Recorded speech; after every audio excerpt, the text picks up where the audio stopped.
संस्कृत के प्रिय छात्र नमस्कार। मैं डॉक्टर विद्यानिधि आचार्य आज आपके सामने संस्कृत का संक्षेप में बहुत अधिक संक्षेप में परिचय देने जा रहा हूं और संस्कृत की सभी विधाओं को अति संक्षेप में रखूंगा और मेरी कोशिश रहेगी कि मैं पुस्तक और पुस्तक के लेखक से आपका जरूर परिचय कराऊं। इसी चीज को ध्यान में रखते हुए जब हमने बोर्ड पर लिखा हुआ है संस्कृतम और संस्कृतम को हमने दो भाग में बांटा है, एक वैदिक और एक लौकिकम। हम वैदिक साहित्य जो संस्कृत का साहित्यिक विकास है, इसको वैदिक साहित्य के सांस्कृतिक विकास को हम जब देखते हैं, उसकी यात्रा देखते हैं तो 6000 ईसा पूर्व से प्रारंभ होकर के 800 ईसा पूर्व तक वैदिक साहित्य प्रारंभ होता है, जिसे हमने यहाँ वैदिक साहित्य कहा। और इस वैदिक साहित्य में श्रुति और श्रुति से संबंधी सभी तरह के साहित्य, चारों वेद और उपनिषद, आरण्यक, ब्राह्मण ग्रंथ में सारे के सारे इसी में समाहित हो जाते हैं। और इसकी चर्चा हमने एक संक्षिप्त वीडियो तैयार की थी, उस वीडियो में आप देख सकते हैं वैदिक साहित्य का संक्षिप्त परिचय, और वो 24 मिनट के वैदिक साहित्य के संस्कृत परिचय में ये सब चीजों का उसमें उल्लेख है। तो इसके बाद शुरू करते हैं हम लौकिक साहित्य। लौकिक साहित्य में रामायण महाभारत से शुरू करते हैं और भास, नाटक चक्र और इन सब का जो काल का सम है 800 ईसा पूर्व से हम 300 ईसा पूर्व तक चले आते हैं। 300 की जगह यदि मैं 200 कहूं तो ज्यादा कोई अतिशयोक्ति नहीं होगी। तो यहां तक हमारा जो है रामायण महाभारत, भास, नाटक चक्र और बहुत सारे स्मृति ग्रंथों का भी इसी में उल्लेख कर सकते हैं। इसके बाद मध्यवर्ती संस्कृत साहित्य का विकास होता है। मध्यवर्ती संस्कृत साहित्य 300 ईसा पूर्व से चले, इसको हम यदि 200 रखें तो ज्यादा अच्छा है। और यहां से शुरू करके हम 1000 ईसा पूर्व तक जाते हैं, जिसमें संस्कृत साहित्य का लगभग अधिकतम विकास हो चुका था, प्रौढ़ विकास हो चुका था। और एक दूसरा भाग हम उसको शुरू करते हैं कि 1000 ईस्वी से लेकर 1784 ईस्वी तक। ये जो हमारा मध्यवर्ती संस्कृत साहित्य का दो इतिहास है, दो हिस्से में हमने बांटा है। और जितना भी संस्कृत साहित्य का प्राचीन ग्रंथ लिखा हुआ गया या हमें उपलब्ध है, इसी काल का आधुनिक काल जो है 1784 से लेकर आज तक का काल है, जिसमें बिल्कुल आधुनिक पंडित अक्षमाराव आदि लेखक या पंडित अंबिका दत्त व्यास आदि लेखक हैं, विजेंद्रनाथ शास्त्री आदि हैं, उन सब चीजों का जिक्र हम यहाँ पर करते हैं। और इस तरह से जब हमने वैदिक साहित्य, संस्कृत साहित्य के काल को देखा तो इसके बाद टीकाकरण के तरीके तो मैंने शुरू किया है। संस्कृत साहित्य को बताने के बाद मैं संस्कृत साहित्य का लेखन किन किन क्षेत्र में हुआ, ये विधा यानी कि लिखने के प्रकार कितने तरह के हो सकते हैं, तो हमने इसको दो हिस्से में पहले बांट लिया, श्रव्यम और दृश्यम। मैं यहाँ श्रव्यम की पहले चर्चा कर रहा हूँ, दृश्यम की बाद में चर्चा करूंगा। श्रव्यम क्या है तो पद्य रचना है, और पद्य रचना जो भी है सबसे पहले शुरू करते हैं आर्ष काव्यम को, और आर्ष कवि हुए हैं महर्षि वाल्मीकि और महर्षि वेदव्यास। उसके बाद जो है इनकी रचना को ही हम महाकाव्य कहते हैं, और महाकाव्य में हमने कुमार संभव लिया, किरातार्जुनीयम, शिशुपाल वधम, नैषधचरितम, हमने प्रमुख लेखकों को लिया। यहाँ पर खंड काव्य है, मेघदूतम है। जो गद्य काव्य होगा, गद्य में एक भाग होगा कथा का और एक भाग होगा आख्यायिका का। कादम्बरी है, 10 कुमार चरितम है, वासव दत्ता है, ये गद्य काव्य की विशेषता होगी। नल चंपू में मैंने कुछ नल चंपू से लिया है। ये गद्य काव्य जो है, जैसे ये पद्य है तो हम यहाँ पर एक शॉर्ट में ये लिख देते हैं गेयम पद्यम। और जो गद्य होता है छंदोरहितम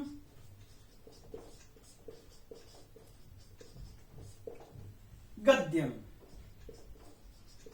और जहां पर दोनों ही चीज है, गद्य प्लस पद्य, गद्य पद्यमयम काव्यम चंपू।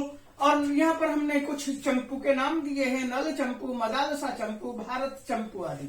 गीति काव्य है, इसके भी दो प्रकार हैं, एक तो गीति काव्य है और एक स्तोत्र काव्य है। गीति काव्य में गीत गोविंदम आता है और स्तोत्र काव्य में अनेक तरह के स्तोत्र हैं। शिव स्तोत्र है, तांडव स्तोत्र है और बहुत सारे स्तोत्र हैं। इसके साथ कुछ मुक्तक काव्य भी इसी क्वालिटी में आते हैं। और मुक्तक काव्य जैसे कि भर्तृहरि के नीति शतकम, श्रृंगार शतकम, वैराग्य शतकम आदि आते हैं। अलंकार साहित्य की यदि चर्चा करें कि यदि हमने इन सब चीजों को लिखा तो इन्हीं सब चीजों की परिभाषा भी दी गई होंगी कि कौन कौन से चीजों की क्या क्या परिभाषा है। तो उन चीजों के लिए अलंकार की चर्चा की गई है। अलंकार शास्त्र कहते हैं या साहित्य शास्त्र कहते हैं। और भरतनाट्यम से हमारा नाट्य शास्त्र शुरू होता है। उसके बाद जो है काव्यालंकार है, काव्यादर्श है, साहित्य दर्पण है, ध्वन्यालोक है, काव्य प्रकाश है, काव्य मीमांसा है। इस तरह से काव्य अलंकारों की चर्चा की है। तो अब मैं इन चीजों को थोड़ा सा विस्तार आपके सामने रखता हूं। उस विस्तार के साथ आगे देखते हैं, फिर दृश्य काव्य को देखेंगे। तो इसके साथ आगे बढ़ते हैं। तो बच्चों, हमने बहुत सारी विधाओं का वर्णन किया और विधाओं का वर्णन करने के बाद यदि हम उन विधाओं में क्या कुछ है, किस तरह से परिभाषित की गई है, महाकाव्य क्या है, महाकाव्य का लक्षण क्या है, यदि आपके सामने बात आती है तो हम उसी चीज को यहाँ पर उपस्थित कर रहे हैं। और महाकाव्य की परिभाषा में कवि महाकवि विश्वनाथ की पंक्तियां लिख रहे हैं। सर्ग बंधो महाकाव्यम, हमारा जो भी महाकाव्य होगा उसमें सर्ग होगा बंधा हुआ। हर चैप्टर का अंत होगा और अगला चैप्टर शुरू होगा तो उसको हम एक नाम देंगे। सर्ग 1, सर्ग 2, सर्ग 3, सर्ग 4। हम ये सर्ग शब्द आया कहां से? तो आर्ष कवि वाल्मीकि है। वाल्मीकि ने 500 सर्गों में रामायण की रचना की, 24,000 श्लोक है। तो उसने हर अध्याय के साथ सर्ग लिखा है। सर्ग बंधो महाकाव्यम, तो हमारे महाकाव्य की परिभाषा ही होगी सर्ग। चाहे वो कालिदास लिखे, महाकाव्य भास लिखे, भवभूति लिखे, शिशुपाल लिखे या माघ लिखे, श्रीहर्ष लिखे, कोई भी लिखे, उनको सर्ग नंबर 1 डालना पड़ेगा। वे अध्याय नहीं लिख सकते या कुछ और शब्द का इस्तेमाल नहीं करेंगे। जब भी महाकाव्य की चर्चा होगी तो वहां सर्ग लिखना जरूरी है। महाकाव्य में सर्ग होना चाहिए, ऐसा महाकवि वाल्मीकि ने प्रस्तुत किया था। और उस महाकाव्य में एक नायक होना जरूरी है। तत्रैको नायक, उसमें एक नायक होगा और जो नायक होगा वो शूर होगा। शूर का मतलब है देवता होगा, सद्वंश उत्तम वंश में पैदा हुआ होना चाहिए। क्षत्रियो वापी अथवा क्षत्रिय हो, या तो वह देवता होगा। आप वैदिक साहित्य में देखते हैं इंद्र, वरुण, मित्रा, वरुण, अग्नि, इस तरह के जितने भी हैं सूर हैं। और हमारे जितने भी साहित्य हैं, संस्कृत साहित्य हैं, तो यहाँ पर आप राम को देखते हैं, दुष्यंत को देखते हैं, युधिष्ठिर को देखते हैं या अन्य अनेक राजाओं को देखते हैं। तो इसलिए कहा क्षत्रियो वापी, क्षत्रिय होना चाहिए। और जो नायक होगा उसके अंदर धीरोदात्त गुण होना चाहिए। तो नायक का जो सबसे अच्छा गुण है धीरोदात्त गुण। मैं धीरोदात्त गुण आदि की भी चर्चा करूंगा। तो यहाँ पर हमने 4 तरह के नायक लिख दिए हैं। एक धीरोदात्त नायक होता है, एक धीरोदत्त नायक होता है, एक धीर ललित नायक होता है, एक धीर प्रशांत नायक होता है, सर्वोत्तम नायक होता है धीरोदात्त। इसलिए कहा धीरोदात्त गुणान्वित। एक वंश भवा भूपा, आपके नायक जो है वो या तो एक वंश में पैदा हुआ हो, यानी आप एक ही नायक को लेकर के एक वंश के एक नायक की चर्चा कर रहे हैं, या फिर कालिदास की तरह से रघुवंश में 19 सर्गों में 19 लगभग राजाओं का वर्णन करते चले जाते हैं। तो बहुओं कुल जापिवा, कुल एक ही कुल में या अनेक कुल में पैदा हुए भी बहुत सारे राजा हो सकते हैं। और हमारे जो महाकाव्य हैं, इन महाकाव्यों में रस होना जरूरी है। रस कौन से होते हैं?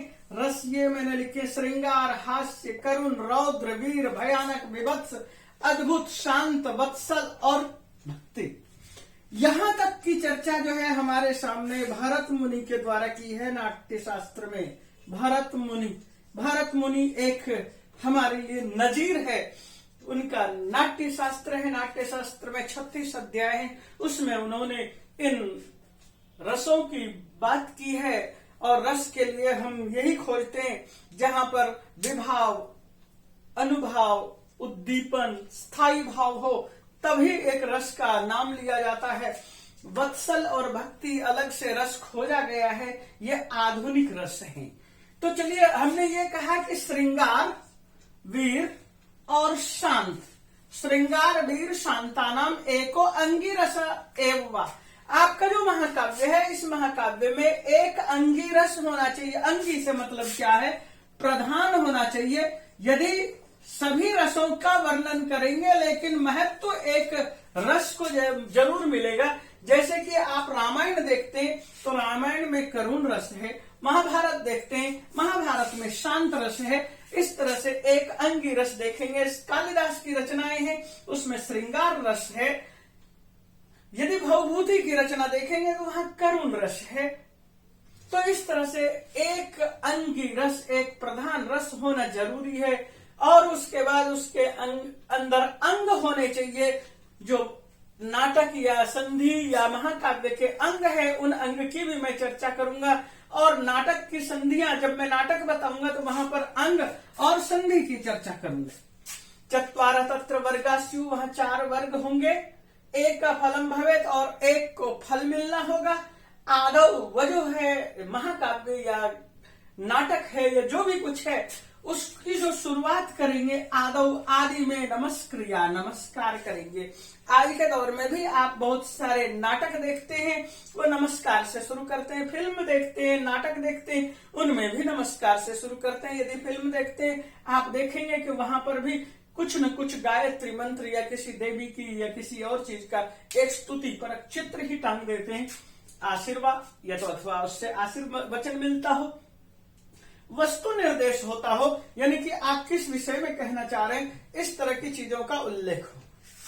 तो इन सब चीजों का वर्णन होगा परिभाषा, महाकाव्य की परिभाषा में। और महाकाव्य की परिभाषा में कुछ और चीजें हैं, जैसे कि क्वचित निंदा खलादि नाम, खल आदि की निंदा होगी। मैं इन चीजों को यहां नहीं लिख रहा हूं, मैं केवल बताते चलता हूं। खल आदि की निंदा होगी। खल का मतलब क्या? जो दुष्ट होंगे उसकी निंदा होगी। और सताम, जो सज्जन लोग होंगे उसका गुण कीर्तन होगा, उनके गुणों का वर्णन होगा। एक वृत्तमय काव्य, ये जो एक वृत्त में होगा, जब भी एक सर्ग शुरू होगा, वह सर्ग 1 नंबर श्लोक से लेकर और जहां तक आप जितने श्लोक उस सर्ग में लिखना चाहते हैं, सारे के सारे एक वृत्त में होना चाहिए, एक छंद में होना चाहिए।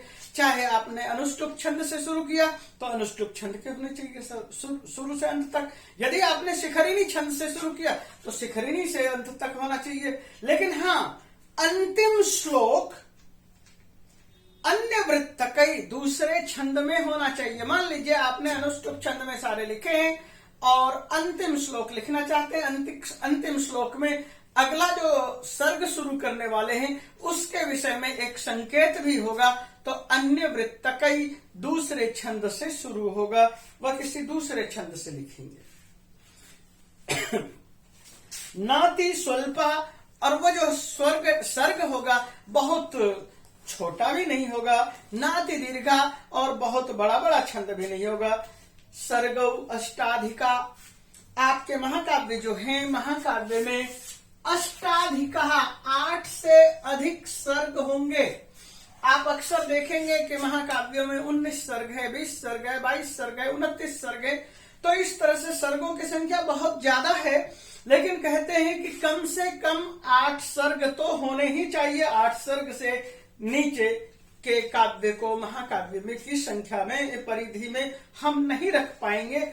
इसलिए कहा अष्टाधिका 8 से अधिक होना चाहिए।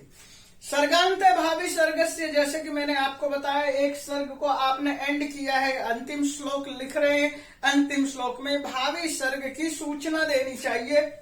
और क्या क्या चीज का वर्णन कर सकते हैं, आपकी आंखें क्या क्या चीज देख सकती है, उन सब चीजों का वर्णन कर सकते हैं। संध्या, सूर्य, चंद्र, रात्रि, प्रदोष, ध्वांत यानी मार्ग, वासर, इन सब चीजों का वर्णन होगा। रण, प्रयाण और मंत्र, पुत्र आदि, ये जो भी चीजें आपको दिखाई देते हैं, युद्ध का मैदान दिखाई देता है, विवाह का मंडप दिखाई देता है, कहीं से एक जगह से दूसरी जगह लोग भागते हुए दिखाई देते हैं, चाहे कुछ भी परिस्थिति है, हर परिस्थिति का आपको वर्णन करना है।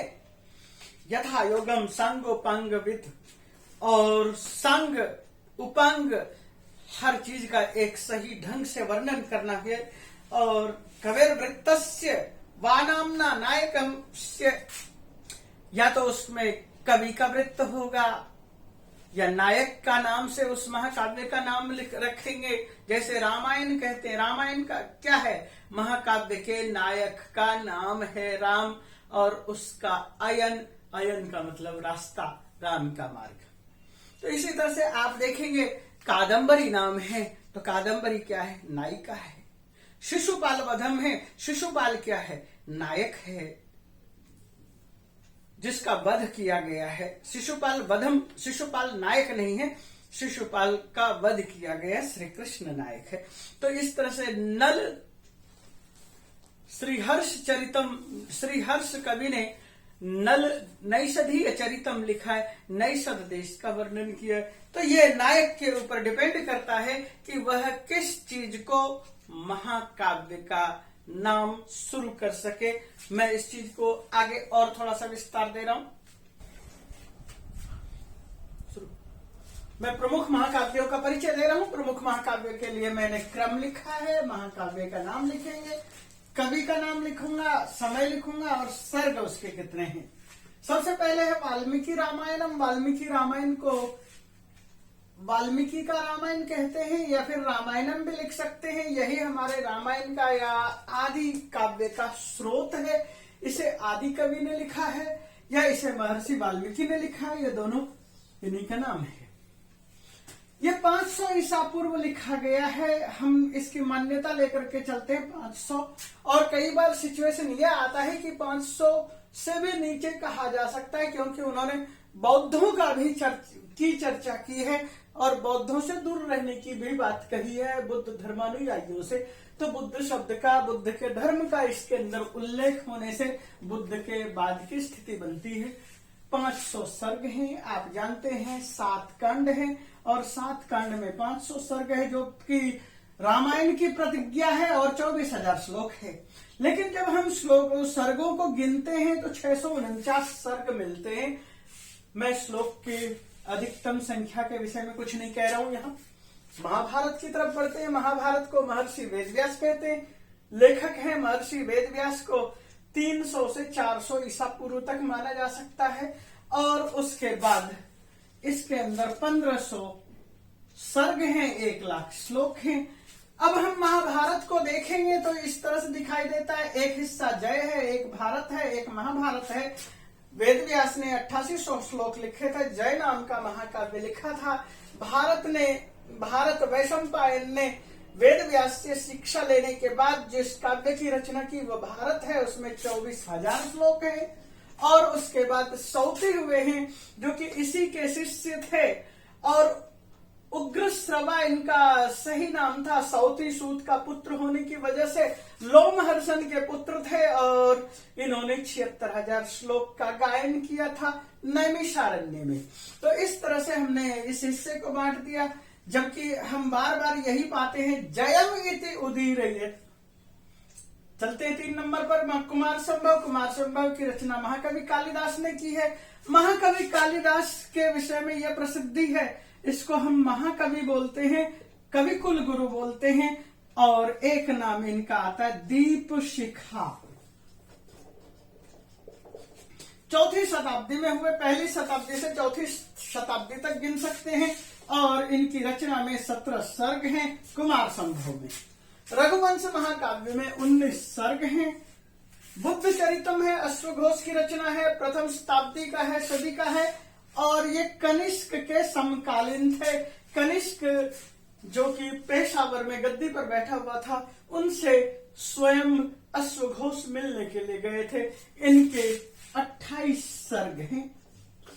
सौंदरानंद पुस्तक को देखेंगे, ये अश्वघोष की रचना है, इसके अंदर 18 सर्ग है। और अब अगले कुछ और महाकाव्य को देख लेते हैं। तो यहां देखिए 7 नंबर पर किरातार्जुनीयम लिखा है, महाकवि भारवी हैं, 550 ईस्वी में हुए हैं और इनके शिलालेख उपलब्ध हैं। इसने 18 सर्ग लिखे हैं। इसका एक नाम आत्पत्र भी लिखा हुआ मिलता है। शिशुपाल वधम है, इसके लेखक माघ है, 650 से 700 ईसा पूर्व के ईस्वी में है और 20 सर्ग में इनका घंटा नाम भी प्रसिद्ध है। नैषध चरितम है, श्रीहर्ष ने लिखा है, 11वीं शताब्दी में हुए, 22 सर्ग है। जयचंद्र राजानक के काल में दरबार में थे, पान खाते थे। जानकी हरणम कुमारदास की रचना 6वीं शताब्दी में है और 20 सर्ग में है और इनकी तो प्रतिज्ञा है कि जानकी हरण करने में समर्थ या तो रावण है या कुमारदास है। हर विजय नाम का सबसे बड़ा महाकाव्य है। यह रत्नाकर के द्वारा लिखा गया, 850 ईस्वी में है, 50 सर्ग में, 4321 श्लोक है। भट्टी काव्यम है, इसको हम दूसरा नाम देते हैं रावण वधम और महाकवि भट्टी के द्वारा रचना है, 500 से 650 ईस्वी के आसपास के इसके काल है, 22 सर्ग है। धर्म शर्माभ्युदयम है, यह हरिश्चंद्र का लिखा हुआ है, 10,050 ईस्वी में है, 21 सर्ग में है। आगे हम कुछ और लेखकों के नाम केवल बताते चलते हैं। 14 नंबर पे राघव पांडवीयम है, माधव भट्ट का है, प्रयाग प्रशस्ति हरिसेन का, सेतुबंध है, प्रवर सेन का है।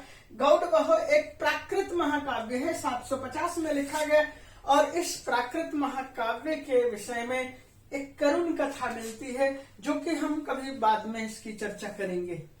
तो इसके आगे और कुछ महाकाव्य हैं, उनको भी हम यहाँ पर दिखा रहे हैं आपके सामने। तो देखिए 18 नंबर पर हयग्रीव और भर्तृमेंट ने लिखा है, 4वीं शताब्दी में लिखा है, ये पुस्तक लुप्त हो चुकी है। रामचरित अभिनंदन ने लिखा है, 726 में लिखा है, 36 सर्ग है। नव साहसांक चरितम पद्मगुप्त ने लिखा है। पारिजात हरणम ये कवि कर्णपुर ने लिखा है। कर्णपुरो मयूर एक श्लोक मिलता है कि कविता कामिनी का चित्र बनाओ, तो ये कहा जाता है यस यस चौरा चिकुर निकुर कर्णपुरो मयूर। तो ये कर्णपुर जो है, यदि कान का कुंडल कहें तो मयूर कवि है, कर्णपुर है। कर्णपुरो मयूर भासो हास कवि कुलगुरु कालिदासो विलास। चलिए उस चीज को छोड़ते हैं। विक्रमांक देवचरितम है, विलहन है। राजतरंगिणी है, कलहन का लिखा हुआ है और कलहन का ये काल है। उन्होंने 1148 से 50 तक में 2 साल के अंदर 8 तरंग लिखा है। हमने पूरा का पूरा कलहन का समय नहीं बताया यहाँ। रामायण मंजरी है, क्षेमेंद्र का है, 925 में से शुरू किया है और 925 से लेकर 1070 तक इसका समय है और 7 खंड में 6400 श्लोक लिखे हैं। भारत मंजरी है, इसमें 19 लंबक हैं, 19 सर्ग हैं और 10,892 श्लोक है। बृहद कथा मंजरी है, 19 लंबक है, 7639 श्लोक है। दशावतार चरितम है, 1759 श्लोक है। कुमारपाल चरितम है, हेमचंद्र का है, 10,088 से 1172 तक हुए हैं, ये 28 सर्ग हैं। अब हम किसी दूसरे अन्य महाकाव्य की चर्चा करते हैं। तो मैंने गद्य रचना की बात की है। गद्य रचना, गद्य का मतलब क्या है? गद्यम छंदो रहितम काव्यम गद्यम। गद्य गेय नहीं होता, गाया नहीं जा सकता, इसलिए अगेयम लिखा है। पठनीयम है, पढ़ा जाता है। अब इसमें जो सबसे प्रमुख रचनाकार है वासव दत्तम है लिखा, वासव दत्ता भी बोलते हैं। और सुबंधु की रचना है, 450 ईसा पूर्व से 550 ईस्वी के आसपास में लिखा गया है। और इसके लिए ही महाकवि कादंबरी के रचनाकार, हर्षचरितम के रचनाकार जो महाकवि बाण भट्ट हैं, 6वीं शताब्दी पूर्वार्ध में हुए हैं। और इन्होंने एक बात कही थी, अतिद्वयी। ये अतिद्वयी क्या चीज है? तो 2 चीजें हैं, एक है सुबंधु और एक गुणाढ्य। गुणाढ्य की बृहद कथा मंजरी। ये दोनों के दोनों जो है महाकवि, इन दोनों इस कवि के पहले लिखे गई थी, इससे अति ज्यादा प्रभावित हुए हैं और अतिद्वयी की बात की है इन्होंने। तो हर्षचरितम बाणभट्ट 6वीं शताब्दी में हुए हैं। 10 कुमार चरितम दंडी की रचना है, 6वीं शताब्दी उत्तरार्ध में हुए हैं। अवंती सुंदरी कथा भी इनकी है, दंडी की ही है, 6वीं शताब्दी में हुए हैं। तिलक मंजरी धनपाल की है, 1030 में है। 9 अन्य रचनाएं हैं। गद्य चिंतामणि है, वाधिव सिंह की है, 11वीं शताब्दी में हुए। वेम भूपाल चरितम है, और ये वामन भट्ट या बाण भट्ट के नाम से जाने जाते हैं, 1450 ईस्वी में लिखा है। 5 अन्य रचनाएं हैं। गुण मंदार मंजरी है, रंगनाथ मिश्र की 1650 ईस्वी में हुए मंदार मंजरी है, विश्वेश्वर पांडे हैं और इनकी रचना है। और इसी तरह से जो है आधुनिकतम में देखें तो शिवराज विजयम है, जो महाकवि शिवाजी के ऊपर लिखा गया है, 1898 में लिखा गया है, और ये पंडित अंबिका दत्त व्यास की रचना है। इस तरह से और भी अनेक रचनाएं हैं जिसको मुझे यहाँ गिनाना उचित नहीं लगता है, इसलिए अब मैं चंपू काव्य की बात करता हूँ। तो मैं गद्य पद्यमयम चंपू काव्यम अवधीयते इत्यावधीयते। गद्य और पद्य जहाँ दोनों का मिश्रण हो, दोनों बराबर मात्रा में हो, तो उसे पद्य चंपू कहेंगे। क्रम से मैंने ये दिया है, काव्य, कवि और काल। अब देखिए यहाँ पर नल चंपू है, मदालसा चंपू है, दोनों त्रिविक्रम भट्ट का लिखा है, 915 ईस्वी में हुए हैं। 7 उच्छ्वास में नल चंपू लिखा है।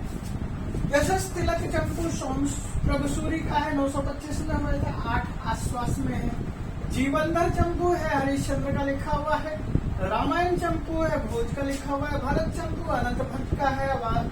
वरदाम्बिका चंपू तिरुमलम्बा का है। आनंद वृंदावन चंपू कर्णपुर का। पारिजात हरणम शेष श्री कृष्ण का है। गोपाल चंपू जीव गोस्वामी का है। इस तरह से मैंने कुछ चंपुओं का उल्लेख किया, और मैंने जो इससे पहले कुछ वीडियो बनाए हैं उसमें बहुत अधिक मात्रा में महाकाव्य का, चंपू का, गद्य काव्य का नाम दिया है। जैसे कि मैं यहाँ थोड़ी संख्या दे रहा हूँ कम समय में अधिक जानकारी के लिए।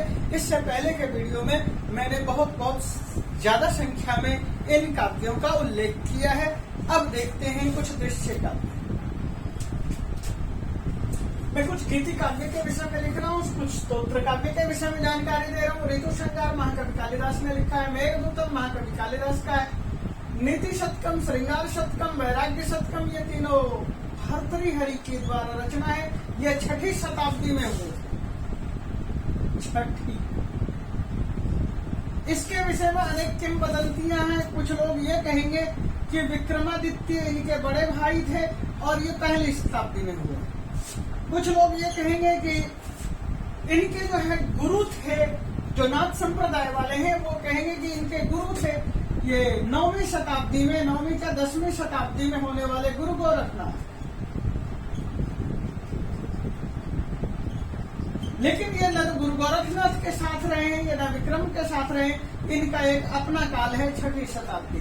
6वीं शताब्दी मूलतः इनका अपना काल है। 1ली शताब्दी में विक्रम हुए हैं। गुरु गोरखनाथ 10वीं शताब्दी के पूर्वार्ध में हुए हैं। ये दोनों ही नहीं है, लेकिन लोगों ने इस तरह से काल्पनिक बातें बना रखी है। अमरु शतकम अमृत की रचना है। गीत गोविंदम जयदेव की रचना है। और पंडित जगन्नाथ की रचना है। गंगा लहरी, पीयूष लहरी, अमृत लहरी, सुधा लहरी, लक्ष्मी लहरी, करुणा लहरी, आसफ विलास और जगदम्बाभरणम, प्राणाभरणम, यमुना लहरी, यमुना और भामिनी लहरी या भामिनी विलासम। और इसके अतिरिक्त 1-2 और रचनाएं इसके विषय में देख लेते हैं स्तोत्र की। तो देखिए गीति काव्य में मैं कुछ और रचना भी जोड़ रहा हूँ। पवन दूतम धोई कवि की है। नेमी दूतम विक्रम कवि की है। सुख संदेश लक्ष्मीदास, भृंग संदेश वासुदेव, हंस दूतम रूप गोस्वामी, चंद्र दूतम विमल कीर्ति, चंडी शतकम बाणभट्ट, सूर्य शतकम मयूर भट्ट। बाणभट्ट और मयूर भट्ट दोनों जीजाशाला थे, संबंध था इनका।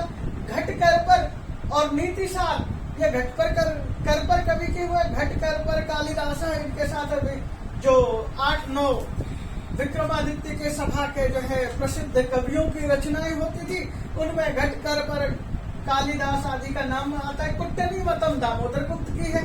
तो इस तरह से अनेक और भी रचनाएं हैं। इसके अतिरिक्त मैं अब आपके सामने नाटक की चर्चा करता हूँ।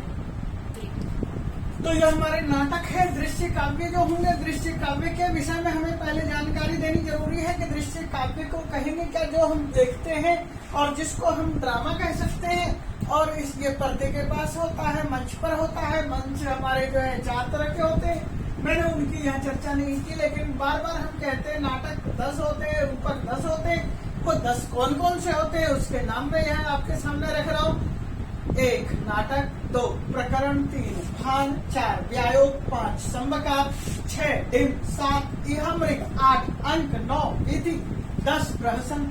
इस तरह से 10 तरह के नाटक होते हैं। और नाटक के साथ साथ हम उपरूपक भी कहते हैं। ये 18 की संख्या में होती है। इसके अंदर गीत संगीत से युक्त होता है। और ये 18 ये है। नाटिका 1, त्रोटक 2, 3 गोष्ठी, 4 सप्तक, 5 नाट्य रसाक, 6 प्रस्थानक, 7 उल्लास, 8 काव्य, 9 प्रेमखंड, 10 रासक, 11 संलापक, 12 श्रीगदित, 13 शिल्पक, 14 विलासिका, 15 दुर्मलिका, 16 प्रकरणिका, 17 हलीश, 18 कणिका। और इस तरह से हमने नाटक के विषय में आपके सामने कितने होते हैं, 10 नाटक हैं, 10 उपनाटक हैं, 18 उपनाटक हैं। इन चीजों की चर्चा कर दी। और इन चीजों की चर्चा के साथ साथ अब हम कुछ और चीजें देखते हैं इसमें, जिसके की बात 1 मिनट। तो हमने यहाँ पर नायक की परिभाषा लिखी है। धीरोदात्त नायक है, महासत्व, अति गंभीर, क्षमावान, विकथन, स्थिरो निगूढ़ अहंकारी, धीरोदात्त दृढ़व्रत। इसका अर्थ क्या है? जिसका हृदय शोक, क्रोध आदि से अप्रभावित हो, अति गंभीर स्वभाव वाला हो, दूसरों की गलतियों को क्षमा करने वाला हो, आत्म प्रशंसा करने वाला न करने वाला हो, सुख दुख आदि सभी परिस्थितियों में स्थिर स्वभाव वाला हो, अहंकार भाव को दबाकर रखने वाला हो, धैर्य धारण करने वाला हो, कार्य में दृढ़ता रखने वाला हो। ऐसे नायक को धीरोदत्त नायक कहते हैं। नल है, कृष्ण है, अर्जुन है, राम है, दुष्यंत है। इस तरह के नायक को, युधिष्ठिर आदि नायक को हम धीरोदत्त नायक कहते हैं। धीरोदत्त नायक जो होता है वह होता है दर्प मात्सर्य भूयिष्ठो माया छद्म परायण। और धीरोदत्तस्तु अहंकारी चल चंड विकथन। और ये जो होते हैं ये अहंकार आदि से युक्त गुण वाले होते हैं, दूसरों की संपन्नता से ईर्ष्या करते हैं, माया कपट आदि कर्मों में तत्पर रहते हैं, लोभी क्रोधी अस्थिर स्वभाव वाला होता है, स्वयं की प्रशंसा करने वाला होता है। जैसे कि हम भीम को देखते हैं, परशुराम को देखते हैं, इस तरह के ये नायक होते हैं। धीर प्रशांत नायक है, सामान्य गुण युक्तस्तु धीर प्रशांत द्विजाति का, जो नाटक में सामान्य गुण आदि से युक्त होता है, सह नायक के रूप में होता है। धीरोदत्त आदि गुणों से युक्त, ये क्या कहते हैं, सामान्य गुणों से युक्त होता है, धीर होता है, प्रशांत होता है, द्विजातिक होता है, ब्राह्मण आदि होता है, मंत्री विदूषक आदि होता है, पुरोहित होता है। इस तरह के गुणों से युक्त को कहते हैं। और इस तरह के गुणों से युक्त माधव है। धीर ललित है, निश्चिंतो धीर ललित शक्त सुखी मृदु प्रियदर्शिका में ये उदयन है। इस चीज को हम कहते हैं। रत्नावली में ये नायिका है, नाटक का है। और इस चीज को हम क्या कहते हैं? चिंता मुक्त, विविध कलाओं से प्रेम करने वाला, भोगों से आसक्त रहने वाला, श्रृंगार प्रिय, सुख भोगने वाला, मृदु स्वभाव वाला, शिष्ट व्यवहार करने वाला नायक धीर ललित कहलाता है। इसको हम प्रियदर्शिका संस्कृत का नाटक है, उदयन के तौर पर इस्तेमाल करते हैं। आप जैसे कि आधुनिक फिल्मों में देखते हैं, शाहरुख खान आदि ये धीर ललित में आते हैं। तो इस तरह से हमने धीर ललित आदि नाटकों के गुणों के भेद बताए और इससे आगे बढ़ते हैं। तो बच्चों देखिए, ये नायक के गुण के बाद हमने नायिका की परिभाषा लिखी है। और नायिका 3 तरह की होती है, स्वीया, अनन्या, साधारणा। स्वीया में स्वीया कहें या स्वकीया कहें, ये 3 तरह की होती है। मुग्धा, मध्या, प्रगल्भा। और अनन्या में प्रौढ़ा और कन्यका। साधारणा में ये इतने तरह के होते हैं। ये देखिए, स्वार्थ साधन भद्रिका, सर्वार्थ, स्वार्थ, ये लिखना था, स्वार्थ साधन भद्रिका, खंडिता। अभिसारिका, कलहंतारिका, विप्रगल्भा, प्रोषित भर्तृका, वासवकर सज्जा, विरहोत्कंठिता। इस तरह से नायिकाएं होती है, नायिकाओं के गुण होते हैं और ये सब साधारण नायिकाओं के ही गुण हैं।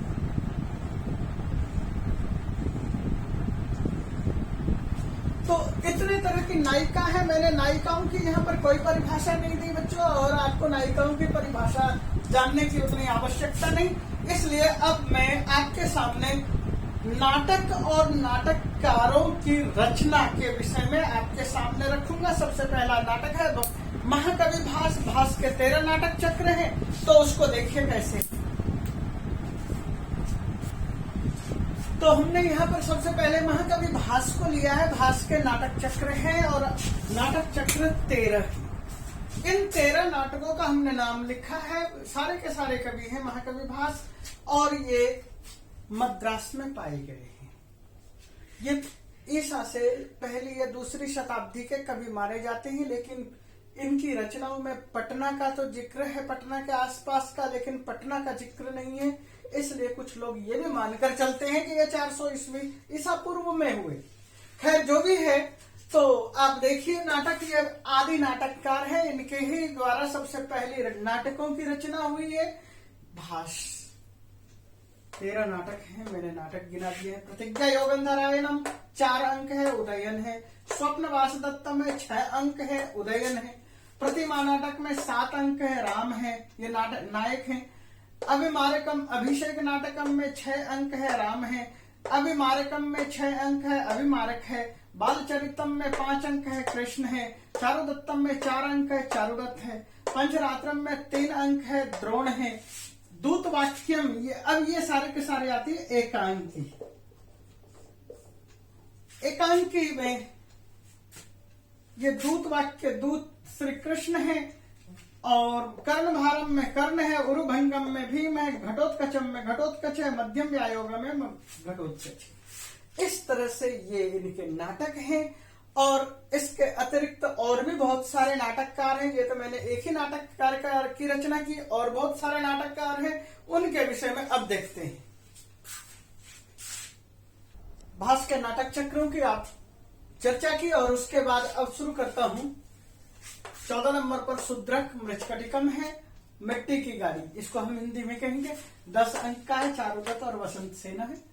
कालिदास, महाकवि कालिदास, कवि गुरु कालिदास, उपमा कालिदास, किसी भी नाम से जानिए। इनके 3 नाटक है, मालविकाग्निमित्रम, विक्रम और वशीयम, अभिज्ञान शाकुंतलम। और इनमें 5-5 अंक हैं, इसमें 7 अंक है। इनके नायकों का नाम मालविका और अग्निमित्र, विक्रम और उर्वशी, दुष्यंत और शाकुंतलम। अश्वघोष की पुस्तक है। अश्वघोष बौद्ध कवि हुए हैं। सारिपुत्र प्रकरणम है, 9 अंक है। विशाख दत्त है, मुद्रा राक्षस है। राक्षस को पकड़ना उसका प्रमुख कर्तव्य होता है। हर्ष या हर्षवर्धन नाम के जो कवि हैं, इनकी पुस्तक है प्रियदर्शिका, रत्नावली और नागानंद, और इनमें 4-4 अंक है। नागानंद में 5 अंक है। भवभूति महान कवि हुए हैं। भवभूति स्वयं को कहते हैं मैं महाकवि वाल्मीकि का, या भगवान वाल्मीकि का, या आदि कवि का, करुणा का अवतार हूँ। और इन्होंने मालती माधवम महावीर चरितम, उत्तर रामचरितम लिखा है। मालती माधवम में 10 अंक है, महावीर चरितम में 7 है, उत्तर रामचरितम में 7 अंक है। इनके ये नायक हैं। इससे आगे देखते हैं। तो बच्चों ये नाटक है, कुछ मैं और नाटक दिखा रहा हूँ। 26 नंबर पर भट्ट नारायण का वैनी संहार नाटक है। 6 अंक का भीम और द्रौपदी इसके पात्र है। राजशेखर का है बाल रामायणम और कर्पूर मंजरी है। बाल रामायणम में 10 अंक है, और कर्पूर मंजरी एक षट्टक है। ये पूर्ण नाटक नहीं, ये षट्टक है। दिंगनाग का है कुंदमाला 6 अंक में है। जयदेव का प्रसन्न रागम 7 अंक में। कृष्ण मिश्र का प्रबोध चंद्रोदयम 6 अंक का। दामोदर मिश्र का हनुमान नाटकम, और पंडित अंबिका दत्त व्यास सामवतम है। हमने पंडित अंबिका दत्त व्यास का नाम लिया था, बोर्ड पर लिखा नहीं था, जिनका कि गद्य कवि के रूप में हमने नाम याद किया था, और उनकी पुस्तक का नाम था शिवराज विजयम। मैंने बहुत सारे लोगों के नाम छोड़े हैं, और छोटे वीडियो में बहुत सारे नामों को उपलब्ध कराना संभव नजर नहीं आता। पंडित ये बाणभट्ट है, बाणभट्ट का पार्वती परिणयम और मुकुट ताड़ितकम, मुरारी का अनर्ग राघवम, महेंद्र विक्रम का मत्त विलासम। इस तरह से इसके अतिरिक्त तो और भी बहुत सारे नाटक मिलते हैं और बहुत सारे लेखक हुए हैं, गद्यकार हुए हैं, पद्यकार हुए हैं, महाकाव्यकार हुए हैं, आधुनिक पद्यकार हुए हैं जैसे पंडिता क्षमा राव, पंडित अखिलानंद और इसके अतिरिक्त आचार्य मेधाव्रत जिनका दयानंद दिग्विजयम है, शंकर दिग्विजयम है। इस तरह के महाकाव्य हैं जिनकी मैंने चर्चा नहीं की। महावीर चरित, ये क्या कहते हैं, नेहरू चरितम है, गांधी चरितम है, इन चीजों की मैंने बिल्कुल चर्चा नहीं की आधुनिक कवियों की। तो इस तरह से बहुत सारे नाटक और नाटककार हैं। इसी के साथ मैं सोचता हूं कि मैंने काफी लंबा कर दिया ये वीडियो, इतना मुझे बनाना नहीं था। इसी के साथ मैं धन्यवाद कहना चाहूंगा। Thank you.